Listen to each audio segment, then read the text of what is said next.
مولانا العظیم، جس بندے نے کفر کیا بس اسی پر ہے اس کے کفر کا وبال، اور جن لوگوں نے نیک اعمال کیے بس انہوں نے اپنے لیے اللہ تبارک و تعالی ان لوگوں کو جو ایمان لائے اور عمل کیے نیک اپنے فضل سے، بے شک وہ اللہ نہیں پسند فرماتا کافروں کو۔ سورہ روم کی آیت نمبر 44 اور 45 آپ حضرات کے سامنے پڑھی گئی اور ترجمہ ہوا ہے۔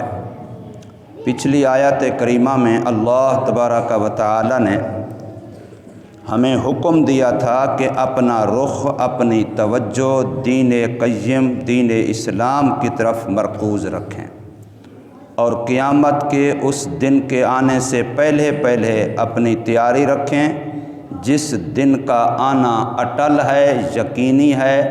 وہ ٹلنے والا ہٹنے والا نہیں ہے۔ اب اللہ تبارک و تعالی نے ان دو آیات کریمہ کے اندر بڑی وضاحت کے ساتھ یہ فرما دیا کہ جو بندہ اسلام اور اسلام کے مقتضیات پر عمل کرے گا، اسلام اور اسلام کے کہی ہوئی باتوں پر عمل کرے گا، تو وہ اپنے ہی لیے آگے کا سامان کرے گا، اس نے اپنے ہی سفر خرچ کی تیاری کرنی ہے۔ آخرت کا سفر ایک اہم سفر ہے۔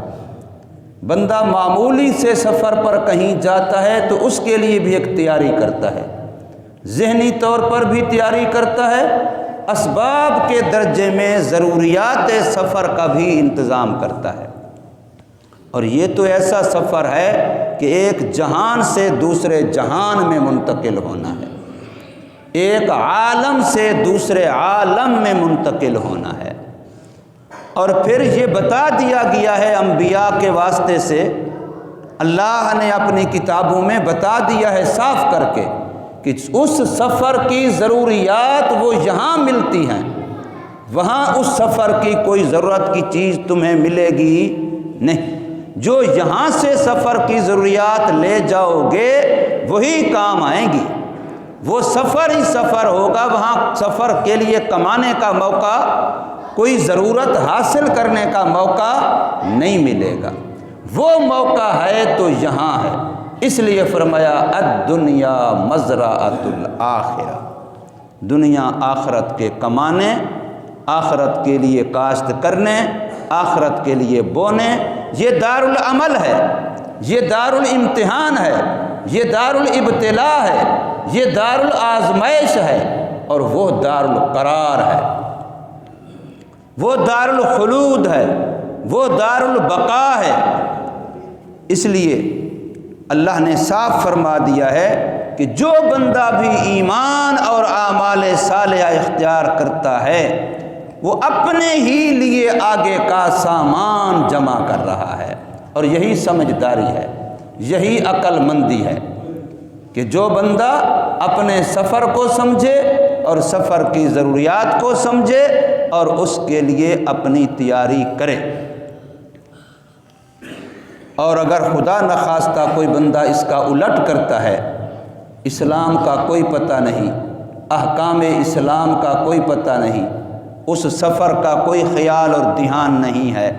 اور اس کے لیے کوئی تیاری نہیں ہے، تو پھر اس میں اور دنیا کے اندر رہنے والے حیوانات میں کیا فرق ہے؟ جانور یہی ہیں کہ ان بیچاروں کو آخرت کا، موت کے بعد کا نہیں پتہ، حیوانوں کو نہیں پتہ۔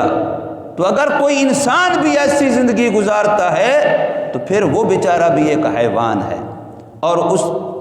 غفلت کا وبال، اس کفر کا وبال، اس بے دینی کا وبال اس نے خود ہی بھگتنا ہے۔ قرآن مجید نے بڑی وضاحت کے ساتھ فرما دیا ہے کہ دنیا کی کوئی دولت وہاں کام نہیں آئے گی، کوئی عہدہ، کوئی منصب کام نہیں آئے گا، وہاں تو کوئی یاری دوستی بھی کام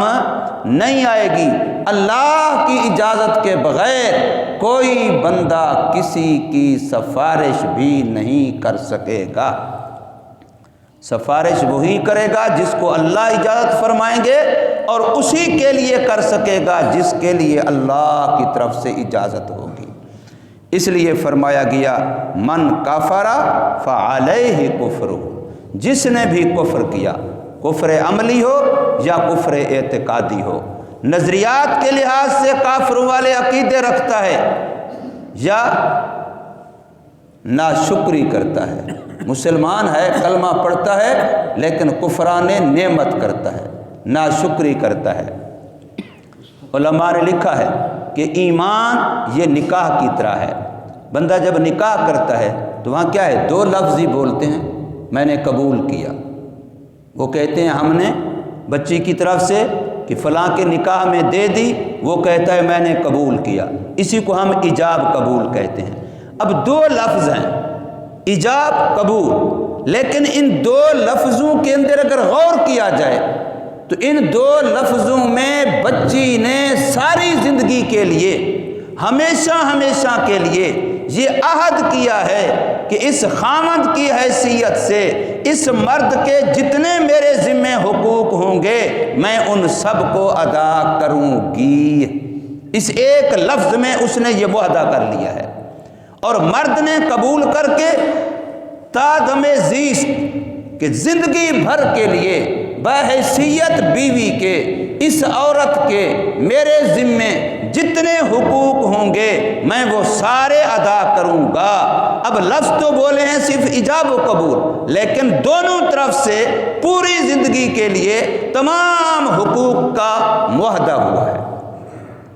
کل کو اگر وہ کہے کہ جو میں نے نکاح تو کیا تھا، میں نے کوئی اس کے کپڑوں کی ذمہ داری تو نہیں اٹھائی تھی، میں نے اس کی رہائش کی ذمہ داری تو نہیں اٹھائی تھی، میں نے اس کے کھانے پینے کی ذمہ داری تو نہیں اٹھائی تھی، میں نے اس کے علاج معالجے کی ذمہ داری تو نہیں اٹھائی تھی، فلاں فلاں فلاں، تو وہ کہیں گے غلط ہے، تو نے اٹھائی تھی۔ تیرا ایجاب قبول کرنا ہی پوری زندگی کے لیے حدود شرعیہ کے اندر جو اسلام نے میاں بیوی کے حقوق بتائے ہیں ان ساروں کی دونوں طرف والوں نے مستقل معاہدہ کر کے پابندی کی ہے۔ جو بھی اس کی خلاف ورزی کرے گا وہ ماخوذ ہوگا، اس کا مواخذہ ہوگا، گنہگار ہوگا، غلط کرے گا اور دوسرے کے حقوق مارنے والا بنے گا۔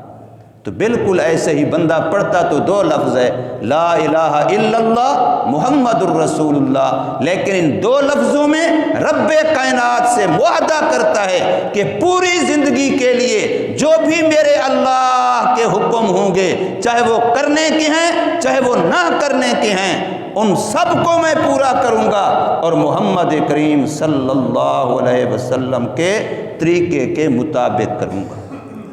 یہ پورا معاہدہ ہے کلمہ طیبہ کے اندر۔ جیسے وہاں ایجاب قبول کے دو لفظوں میں زندگی بھر کا معاہدہ ہے، یہاں بھی کلمہ طیبہ میں پوری زندگی کے لیے معاہدہ ہے۔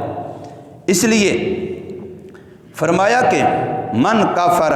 جس نے بھی کفر کیا، فعلیہ کفر، اس کے کفر کا وبال اسی پر ہے، ومن عامل صالحا، اور جس نے عمل کیے نیک، فلانفسہم یمہدون، پس انہوں نے اپنے ہی لیے آگے کا سامان کیا۔ اب یہ اللہ نے